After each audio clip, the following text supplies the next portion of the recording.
The U.S. market has priced a lot of good news in. There clearly has been a very strong recovery from the bottom in the economy. We are seeing good strength in the cyclical industries, especially some of the missing components like autos and housing.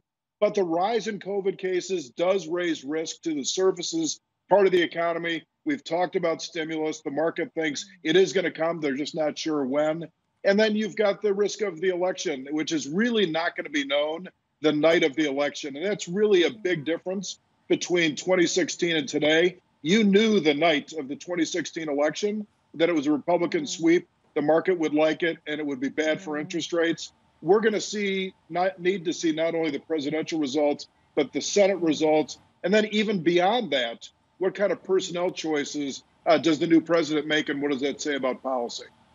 Oh, absolutely, Jim. You've hit the nail on the head. The market's resilience ahead of that all-important election event is something that is quite baffling. I do want to ask you one thing about the bond markets. I mean, we are looking at long-duration bonds picking up, spiking. The 10-year, 30-year yields are rising. What does that indicate to you? And do you think that this short bonds, long equities trade will hold? So it's a very important signal. There's two measures I would take of it. Number one, the steepness of the curve, I think, is a good sign. It's a sign that the bond investors are expecting the economy to continue to grow, and they want to be compensated for that longer duration risk. So that's positive.